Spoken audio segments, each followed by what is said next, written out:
कहानी की शुरुआत होती है हेल्गा नाम की एक बूढ़ी औरत से जिसे भूलने की बीमारी थी। एक दिन उसे अपने कमरे के एसी वेंट से अजीबोगरीब आवाजें सुनाई दी तो उसने तुरंत ही एनिमल डिपार्टमेंट की टीम को फोन करके बुलाया। जल्द ही फ्रैंक नाम का एक आदमी वहां पहुंचा और उसने देखा कि वेंट में से अजीब सा पानी बह रहा था। खैर फिर फ्रैंक हेल्गा से मिला तो उसने कहा कि उसके कुछ साथी थोड़ी देर पहले यहाँ जांच करने आए थे लेकिन अब तक वापस नहीं लौटे। मगर हेल्गा को अपनी बीमारी की वजह से कुछ भी याद नहीं था और फिर फ्रैंक घर में कीड़े मकोड़ों की जांच करने लगा। लेकिन तभी उसे वेंट से खून बहता हुआ दिखाई दिया। उसने थोड़ा करीब जाकर देखा तो उसके होश ही उड़ गए क्योंकि वहां खून से सनी लाश पड़ी थी जो उसी की टीम के एक साथी की थी। फ्रैंक ने भागने की कोशिश की पर अचानक किसी ने उसे भी वेंट में खींच लिया। ये देखकर हेल्गा काफी डर गई पर फिर अपनी बीमारी की वजह से कुछ ही पलों में दोबारा सब कुछ भूल गई और बाद में उसे फिर से वेंट में से अजीब सी आवाजें सुनाई दी। फिर हम देखते हैं कि आज से ठीक 4 दिन पहले आसमान से एक आग का गोला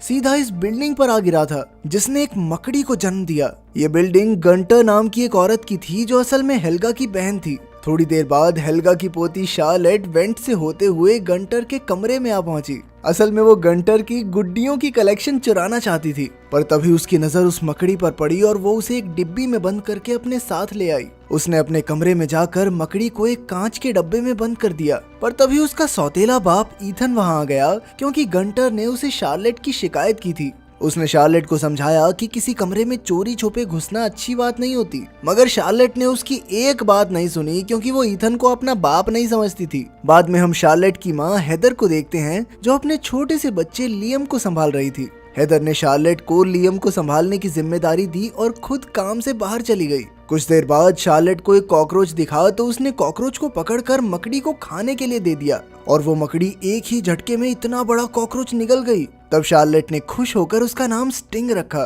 खैर रात को ईथन शार्लेट के कमरे में आया तो उसने स्टिंग को डब्बे में देखा। उसने आज तक ऐसी अजीबोगरीब मकड़ी नहीं देखी थी। तभी शार्लेट ने वहां आकर ईथन का ध्यान भटकाने की कोशिश की क्योंकि असल में उसे स्टिंग से लगाव हो गया था। खैर ईथन ने उसे बिस्तर में आराम से सुलाते हुए कहा कि वो उससे बहुत प्यार करता है मगर शार्लेट ने कोई जवाब नहीं दिया। फिर शार्लेट के सोने के बाद स्टिंग अपने आप डब्बे से निकल गया और घूमते घूमते गंटर के कमरे में आ पहुंचा। वहां उसने गंटर के तोते को बुरी तरह डरा दिया। फिर अगली सुबह शार्लेट का परिवार अपने कामों में लगा था कि अचानक उन्हें गंटर के चीखने की आवाज सुनाई दी। जब वो दौड़कर गंटर के पास गए तो उन्होंने देखा कि किसी ने उसके तोते को बुरी तरह मार डाला था। सबको लगा कि शायद ये किसी चूहे का काम होगा पर बाद में जब फ्रैंक ने आकर उसकी जांच की तो उसने कहा कि कोई चूहा तोते को ऐसे भयानक तरीके से नहीं मार सकता। खैर फिर उसने वेंट में कीड़े मारने की दवाई छिड़क दी ताकि जो भी जानवर था वो मर जाए।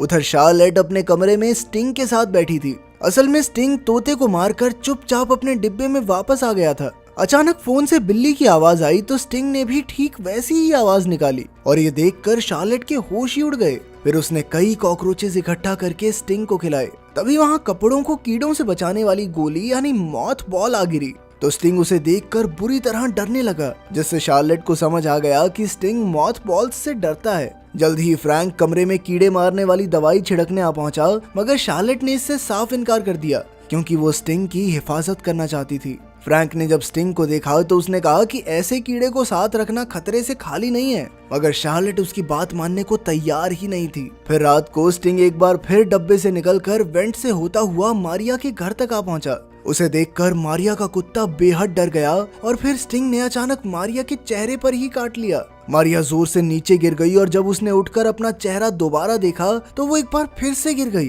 क्योंकि असल में वो पैरालाइज हो चुकी थी। अब स्टिंग धीरे धीरे उसके मुंह में घुस गया और आखिरकार उसका पेट चीरता हुआ बाहर आ गया जिससे मारिया की मौके पर ही मौत हो गई। खैर फिर अगले दिन शार्लेट बिल्डिंग में रहने वाले अपने दोस्त एरिक से मिलने गई। उसे अपने कमरे में अलग अलग जानवरों पर एक्सपेरिमेंट्स करने का काफी शौक था। शार्लेट ने उसे अपनी मकड़ी दिखाकर कहा कि ये आवाजें सुनकर उसकी नकल कर सकती है। ये देखकर एरिक को उसमें खूब दिलचस्पी हुई और उसने कहा कि वो इस कमरे में स्टिंग को बड़ा करने के लिए उसका एक टैंक बनाएगा। शार्लेट भी राजी हो गई और स्टिंग को एरिक के हवाले करके आ गई।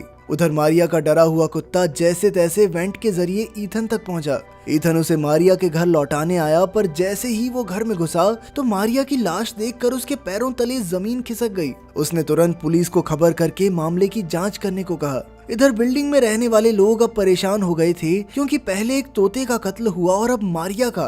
खैर पुलिस के जाने के बाद एरिक ने ईथन को अपने कमरे में बुलाया और उसे बताया कि स्टिंग बेहद खतरनाक है और उसे यहाँ पर रखना सबके लिए मुसीबतें पैदा कर सकता है। एरिक को लगता था कि बिल्डिंग में हुए कत्ल के पीछे स्टिंग ही है। इतनी बड़ी मकड़ी देखकर ईथन तो घबरा ही गया और उसने स्टिंग को एनिमल डिपार्टमेंट को भेजने की जिम्मेदारी एरिक को दे दी। फिर बाद में जब शार्लेट को इसके बारे में पता चला तो वो बहुत ज्यादा गुस्सा हो गई, क्योंकि वो ये मानने को राजी ही नहीं थी कि उसका प्यारा स्टिंग लोगों की जान ले सकता है। शार्लेट ने गुस्से में ईथन से कह दिया कि तुम मेरे बाप नहीं हो तो बनने की कोशिश भी ना ही करो तो अच्छा है। फिर उसने कहा कि काश वो अपने असली पिता के साथ थाईलैंड में रह पाती। इस पर ईथन भी कुछ पलों के लिए अपना आपा खो बैठा और उसने शार्लेट को सच बता दिया कि उसका असली बाप इसी शहर में रहता है, मगर अपनी बेटी से मिलना नहीं चाहता। ये सुनकर शार्लेट का दिल टूट गया और वो फूट फूट कर रोने लगी। इस पर हेदर भी ईथन से गुस्सा हो गई, क्योंकि उसने सच बताकर शार्लेट का दिल तोड़ दिया था।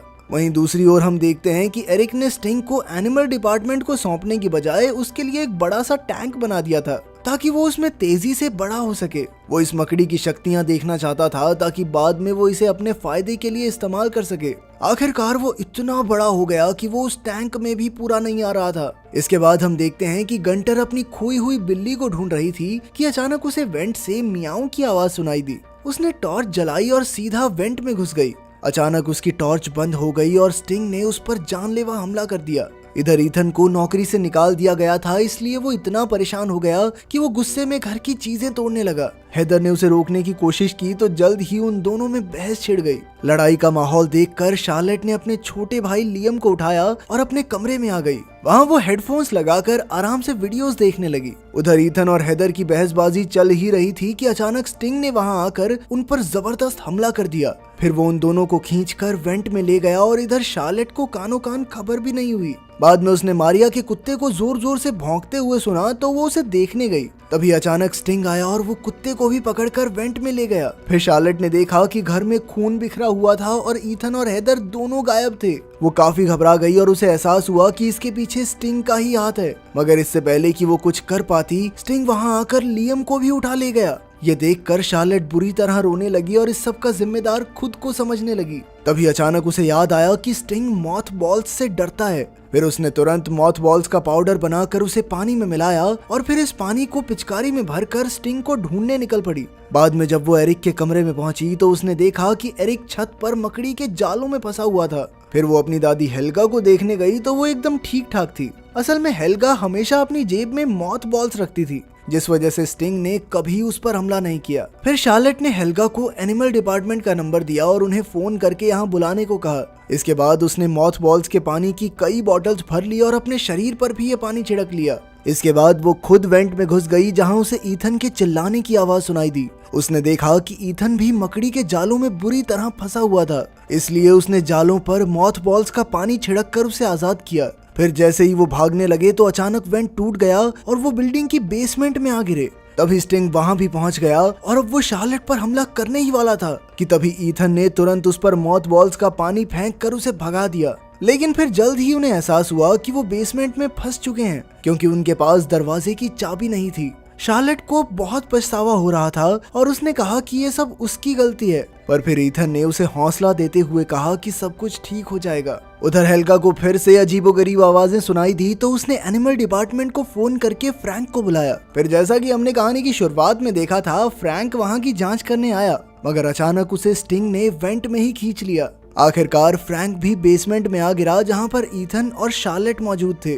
फ्रैंक घबराकर दरवाजा पीटने लगा, मगर उसकी आवाज किसी ने नहीं सुनी। अब उसने इस सब का इल्जाम शार्लेट पर लगाया और ईथन पर हमला कर दिया। लेकिन फिर शार्लेट ने कहा कि वो मॉथ बॉल्स के पानी की मदद से इस मुसीबत से बच सकते हैं। कुछ पलों बाद स्टिंग फिर से वहां आ गया तो फ्रैंक ने गुस्से में अपनी नेल गन से स्टिंग पर हमला कर दिया। इससे स्टिंग को चोट तो लगी, मगर वहां मौजूद पानी की पाइप्स भी फट गई, जिससे उनके शरीर पर लगा मॉथ बॉल का पानी बह गया। मौके का फायदा उठाकर स्टिंग फिर से अंदर आया और इस बार उसने फ्रैंक को बेरहमी से मार डाला। तब शार्लेट और ईथन तुरंत कूड़ेदान में छुप गए, जहां उन्होंने देखा कि हेदर और लियम भी मकड़ी के जालों में फंसे हुए थे। आखिरकार उन्होंने बचे हुए मॉथ बॉल्स के पानी से उन्हें आजाद किया और फिर उनका पूरा परिवार इकट्ठा हो गया। तब शार्लेट को एहसास हुआ कि वो अपने परिवार से कितना प्यार करती है, लेकिन खतरा अभी टला नहीं था क्योंकि स्टिंग फिर से वापस लौट आया। तब ईथन ने स्टिंग को कूड़ेदान में बंद करके कचरे को मसलने वाली मशीन से उसे मारने का फैसला किया, पर बार बार बटन दबाने के बाद भी मशीन स्टिंग को मसल नहीं पाई।